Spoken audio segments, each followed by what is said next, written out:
Anda menyaksikan Zona Cuan bersama saya, Maria Aneka. Aktivitas logistik nasional selama Ramadan diperkirakan melonjak signifikan. Volume distribusi barang bahkan meningkat hingga 30% dibandingkan periode normal, seiring naiknya konsumsi masyarakat dan transaksi perdagangan daring. Ketua Umum Asosiasi Logistik Indonesia, Mahendra Rianto, menyebut lonjakan terjadi di seluruh rantai pasok, mulai dari distribusi antar wilayah hingga pengiriman ke pusat konsumsi. Peningkatan ini juga didorong pertumbuhan e-commerce yang diperkirakan mencapai 15 hingga 20%. Dalam sistem logistik modern, pengiriman dilakukan melalui konsolidasi muatan dari hub ke hub sebelum didistribusikan ke wilayah tujuan hingga tahap last mile. Sejumlah produk seperti kebutuhan pokok, fashion, dan obat-obatan menjadi kategori dengan lonjakan pengiriman tertinggi. Untuk wilayah timur Indonesia, distribusi bahkan telah dimulai sejak H-30 Lebaran guna mengantisipasi waktu tempuh. Namun demikian, tantangan masih membayangi, mulai dari keterbatasan armada darat, kekurangan kontainer di jalur laut, hingga ketimpangan arus distribusi barat dan timur Indonesia yang berdampak pada tingginya biaya logistik. Menghadapi kondisi ini, pelaku industri terus mengoptimalkan strategi distribusi dan memanfaatkan digitalisasi guna meningkatkan efisiensi dan ketepatan pengiriman.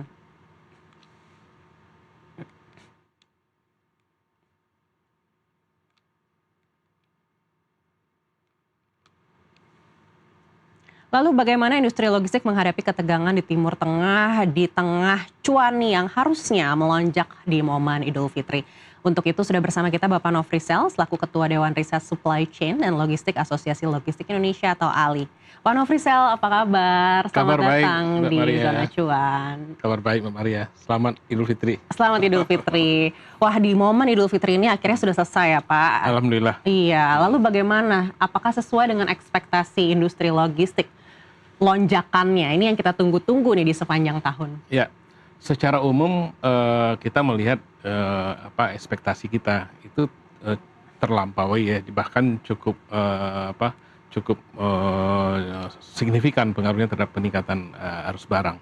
Jadi kami melihat bahwa Lebaran ini dilalui dengan baik lah, termasuk juga dalam distribusi barang. Tentu ada beberapa hal yang mungkin perlu kita koreksi dan evaluasi ke depan. Tapi secara umum saya kira aktivitas logistik cukup membantu, bahkan juga ada yang memanfaatkan logistik sebelum mudik gitu ya. Jadi sehingga barangnya dikirim duluan, jadi secara pertumbuhan sih cukup signifikan. Baik, lebih baik dari 2025 dan 2024 Pak? Saya kira untuk tahun ini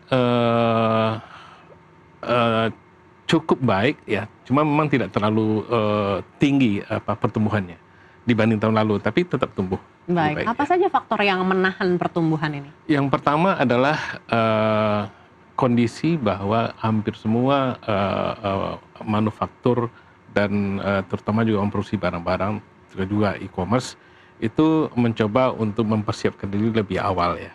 Jadi tetapi kemudian kita melihat bahwa demand juga menjadi salah satu problem juga. Jadi kita melihat bahwa aktivitas-aktivitas itu berjalan tidak hanya normal, tapi juga ada daya dorong dari demand yang tumbuh secara signifikan. Jadi dalam memenuhi hal seperti itu kadang-kadang belum siapan infrastruktur, belum siapan pelaku, dan juga mungkin waktu yang mepet ya, karena itu biasanya kiriman logistik di peak season seperti itu kadang-kadang waktunya sangat mepet, jadi sehingga kadang-kadang ada persoalan mengenai lead time dan sebagainya. Baik, tadi Bapak sampaikan ketidaksiapan infrastruktur. Ketidaksiapannya dari segi apa nih Pak? Sebenarnya yang selalu menjadi isu laten di kita itu adalah konektivitas antar moda transportasi. Karena sebagaimanapun moda transportasi itu berperan ya sampai 40%-an dari seluruh aktivitas logistik itu. Dan yang memindahkan barang itu kan transportasi. Nah, kadang-kadang untuk beberapa lokasi, terutama di luar Pulau Jawa gitu ya, kita menghadapi keterbatasan moda transportasi. Sehingga kemudian kalau barangnya sangat banyak atau mungkin juga frekuensinya terbatas, maka akan terjadi sedikit keterlambatan di dalam proses pengiriman. Baik, tadi terus faktor kedua Bapak sampaikan ketidaksiapan pelaku usaha.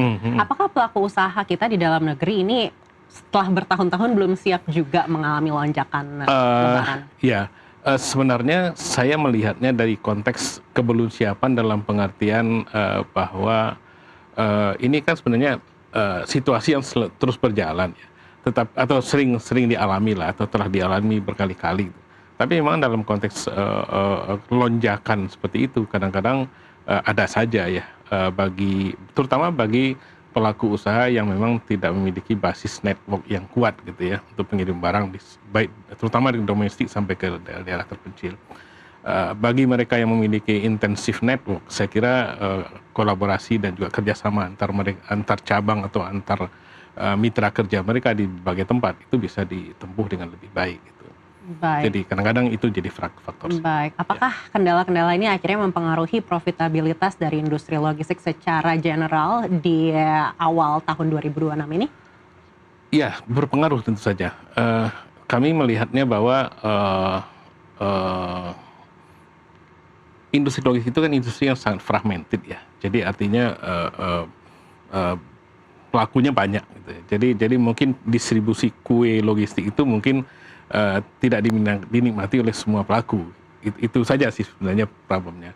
Jadi kadang-kadang mereka harus melakukan kolaborasi dan kerjasama di antara sesama. Nah, biasanya kolaborasi dan koordinasi itu kadang-kadang menjadi willingness to collaborate itu kadang-kadang belum terlalu menonjol. Jadi sehingga ingin mengerjakannya sendiri-sendiri gitu. Itu diantaranya sih. Baik, ini menarik ya. Kurangnya keinginan untuk berkolaborasi begitu. Apakah ini maksudnya karena pembagian profitnya juga mungkin kurang jelas gitu, Pak? Sebenarnya bahasa lainnya begini. Jadi logistik itu kan sebenarnya nature-nya itu kan harus kolaborasi ya. Nature-nya logistik itu harus berintegrasi satu sama lain. Jadi kalau selama ini kan yang kita lihat secara faktual itu adalah bahwa kita ingin mengerjakan sesuatu sendiri-sendiri gitu. Jadi karena itu momentum kita ingin melakukan integrasi itu sebenarnya diantaranya pada musim-musim peak season seperti ini sebenarnya gitu. Nah, tapi mungkin karena kita kadang-kadang itu tadi saya menyebutnya willingness ya, menyadari sebetulnya bahwa dalam dunia logistik itu kolaborasi itu adalah keniscayaan. Integrasi itu sebenarnya adalah keniscayaan. Tapi kita mungkin basis orientasi pertimbangannya kepentingan masing-masing perusahaan yang tidak sama. Saya ingin profitnya sekian persen, teman partner saya sekian persen, nggak ketemu misalnya gitu. Jadi kerjanya sendiri misalnya. Itu diantaranya gitu. Mbak Tapi Maria. bukankah ini memang nature dari kompetisi di industri, Pak? Iya. Iya, tapi artinya nature dalam pengertian bahwa di industri spesifiknya di logistik gitu ya. Di logistik itu kita nggak mungkin misalnya tanpa kerjasama dengan berbagai pihak gitu. Jadi sekelas perusahaan besar misalnya di courier service misalnya kan walaupun mereka menjanjikan same day delivery, next day delivery kepada para customer mereka kan nggak bisa ngantar sendiri, butuh pesawat orang lain kan, butuh transportasi orang lain, butuh kerjasama dengan lain, bahkan butuh kerjasama dengan berbagai partners maupun agents mereka di berbagai tempat gitu ya. Jadi, nah sebahagian kadang-kadang ini terhambat oleh atau mungkin tidak mulus karena faktor kebelumsepakatan misalnya gitu ya. Jadi di antara mereka misalnya pembagian struktur cost, profit dan segala macam. Baik, apakah dibutuhkan interupsi dari regulator atau pemerintah agar integrasi ini mungkin bisa lebih mudah terwujud? Saya tidak menyebutnya intervensi ya, tapi memang sebenarnya kan kalau pemerintah itu kan domainnya kan domain kebijakan ya, domain kebijakan dan regulasi yang mendorong itu. Dan para pelaku ini adalah eksekutor sebetulnya. Jadi harus sejalan ini antara duanya, antara pemerintah dengan eksekutor itu. Jadi kalau dalam bahasa strategiknya, jadi industrial adjustment policy dari pemerintah dengan organic growth policy dari korporasi atau pelaku itu mesti sejalan sebenarnya. Jadi artinya kalau misalnya itu disebut sebagai satu dorongan gitu ya untuk melakukan integrasi dan kolaborasi, saya menyebut bagus sekali. Baik, artinya harus ada willingness dari pemerintah juga dan juga mungkin dengan asosiasi untuk duduk bersama agar integrasi ini bisa terwujud dan mungkin di tahun depan next day atau same day ini sudah bisa pasti lebih cepat. Lebih cepat, mungkin hitungan berapa jam misalnya gitu ya. Yang sebelumnya beberapa hari itu mungkin bisa karena kan begitu mereka berintegrasi, begitu mereka kolaborasi yang baik.